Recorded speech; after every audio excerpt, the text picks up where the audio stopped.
Hello? Yeah, that's what I'm talking about. All right. All right, reintroduce myself. My name is Muhammad Zhafir, and I'm here to talk about spoken word poetry. I had like a long list of definitions, but I've been told to cut my time short.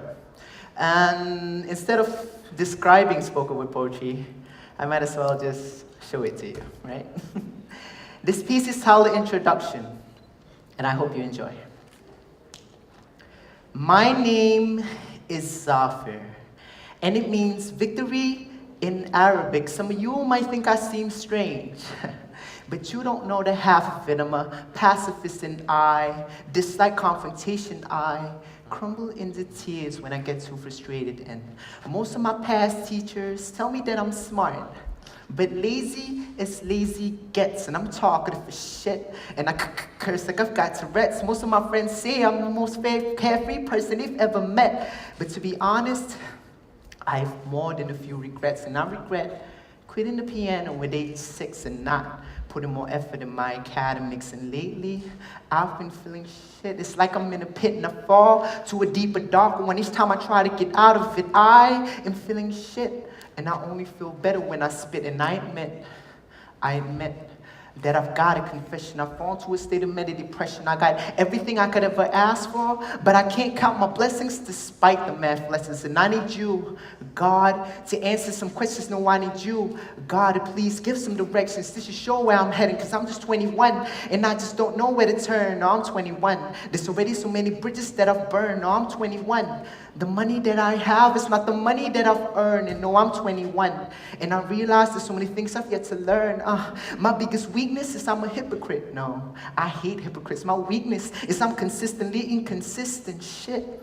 You don't believe me? I'm going to give you an example. I consider myself a religious man, but I smoke and drink and gamble. I love my family, but I spend my time with my friends. And I regret my past decisions, but I do it all again, because I know that it made me strong. If not, it helped me write the song. And I know this is my destiny all along. Plus, I'm a kleptomaniac. That means to take things literally, but chill. I just do it for the thrill, cause 9 times out of 10, I could afford the things that I steal. I'm just trying to keep it real, but still, I weigh about 90 kilos and I'm 6 feet plus. Wait, that's a lie. I mean, I'm under 6 feet. It's like I'm buried alive. I grew up in a family of 5. That's me, my dad, and my mom, my older brother, my younger brother. My older brother's doing an MBA.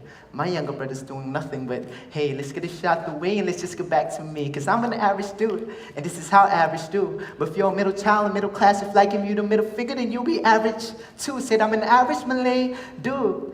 That means I pray about 5, 4, 3 times a day. I mean, what else can I say? I said I smoke about a pack a day, but this year, I swear to God, I'm trying to throw the packs away. For the same reasons that I've started exercising, just so I could better my health. I mean, I try my best to do the best with the cards that I've been dealt. I wrote this song for the fame and the girls and the wealth. No, I wrote this song just so I can introduce myself, huh?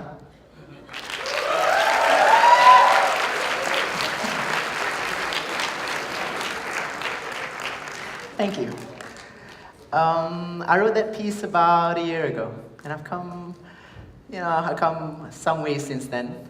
And one thing I want to talk about is, I want to talk about how the first time I performed, I was super nervous. Because my style, you might have realized that my style is very similar to rap. And, right? And people tell me that you're not a poet, you're a rapper. And I said, I agree and I disagree, because I am a poet and I am a rapper as well. People think rap, I'm trying to break the stereotype that rap is about girls, sex, and drugs. Sometimes it's about that, but not always. See, rap is much more than that. Rap is about lyricism, wordplay, everything. I mean, that's rhyme schemes. And people don't know that the word rap stands for rhythm and poetry. And I'm trying to, bring people back to that poetry and rap is similar. And I hope you will indulge for me my second poem. It is titled What I Want. It's about me finding my girlfriend. It's about me finding myself. What I want is to talk about what I want. Because salute to my parents, I don't need to talk about my needs. And I'm going to be honest, I don't think I've ever had a real reason to complain. I loved every part of my childhood, from my shoes to my clothes to my name. And you gave me a place to stay. Love, freedom, support, everything I needed just to get it on. The only time I've ever felt thirsty or hungry is in Ramadan, and I want to thank you. I want to. And I don't want to sound too overzealous, but the way you handled every single one of my basic needs, it would have made Maslow jealous. Like, when I was 4, all I wanted was to become a doctor. Not because I wanted to help people, not because I thought it was a good profession, but because I thought it was what my parents wanted. And it's what I thought all the smart kids wanted to be. Come to think of it, I remember going through introspection and having all these complex thoughts when I was 3. And when I was 10, all I wanted was a Game Boy Color to play Pokemon on. And I now know that that's BS, because I don't play shit on my DS. When I was 13, all I ever wanted was to be cool. I wanted applause and admiration. I wanted applause and admiration. I wanted applause and admiration to make up for the A's that I didn't get in school. When I was 17, I told the love of my life that I wanted her. I took my heart out and I gave it to her with a scarlet letter. Then I waited and I waited. I remembered that it felt like forever. Then she sent me back a package with a message. And the message read, "Return to sender." I was hurt. I was hurt. And it took me like 6 years to get better. So at 18, I focused and I went to college because I still wanted to become a doctor. But by the end of it, I was scared I couldn't handle it. So I changed my path and told myself I wanted to become a psychologist. At 19, all I wanted was to lose weight. I wanted to look better and wanted to feel better. So I started eating oats for breakfast and exercising till my muscles were sore, till I found out something about myself, that I wanted to have nasi lemak for breakfast. And not exercise just a little bit more. When I was 21, all I wanted was to learn how to commit more. Because I didn't commit to my games, my studies, my sports, or my relationships. And I feared that fear itself was holding me back from true greatness. And I admit it was a real hard habit to break, because the only thing I committed back then was sins and mistakes. When I was 22, all I wanted was to graduate. Because by that time, I had been in 3rd year for 3 years. And I was tired of letting my parents down. So I made some more changes in my life. And I'm glad to say I'm going to graduate a year from now. When I was 23, remember that I needed 6 years to get better. So only at 23, I was able to want to look for someone again. But now that I've found her, I'm having doubts about her. No, I'm having doubts because I fear I might not be able to live without her, because you're the only one of my wants that turned into a need. I need to follow you wherever you go, and I need to be able to take the lead. I need to talk to you every single day. And I need for you to listen to what I have to say, because even if it's just WhatsApp messages, as long as I get to connect to you, because I need to see that one tick turn to 2 and the 2 black ticks turn to blue, and I'm going to stop here before I get too overly facetious, because just the thought of us spending our life together is making me speechless. Like,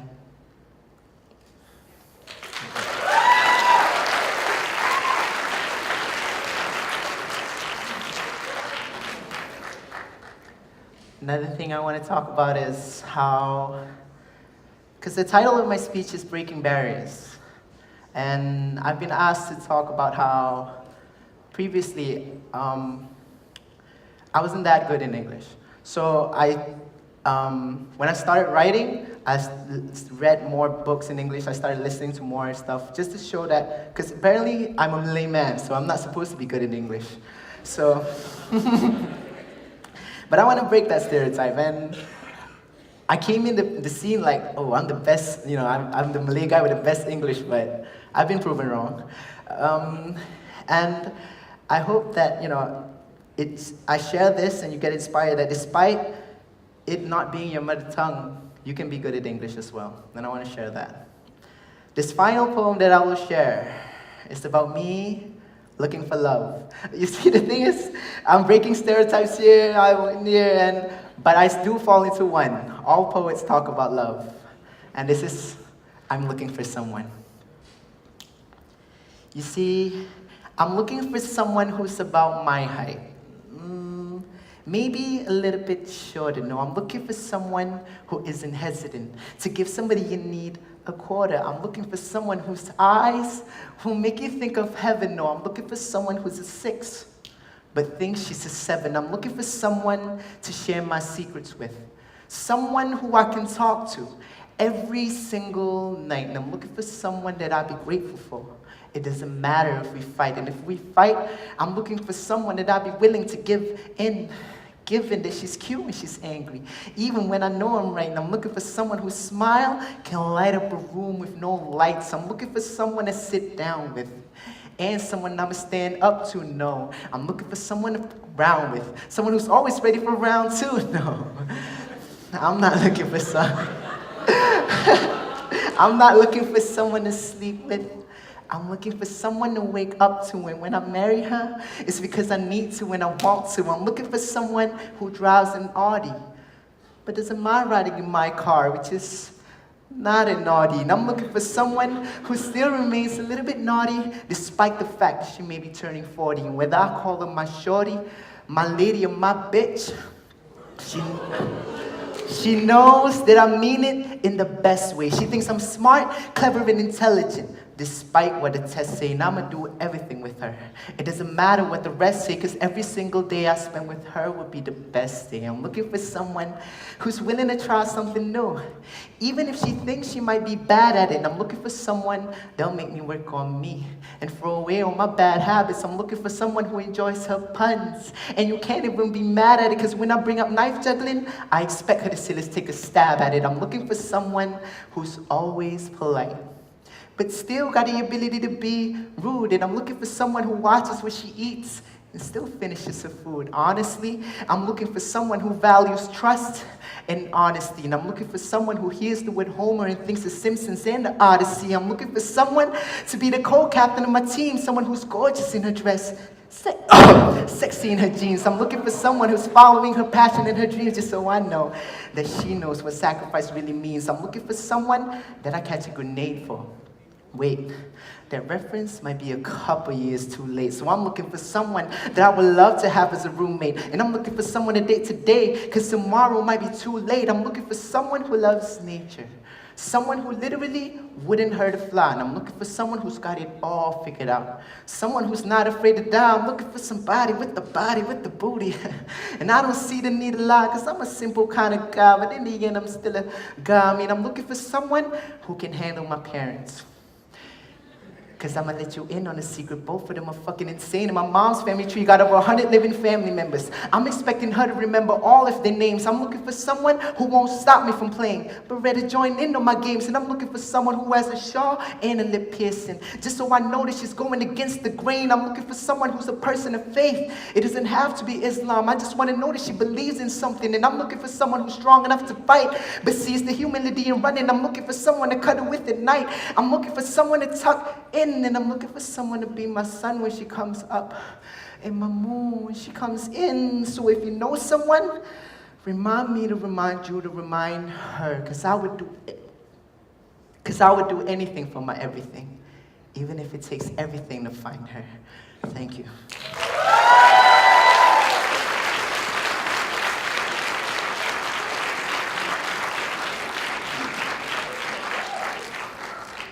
Do I have time for one more short poem?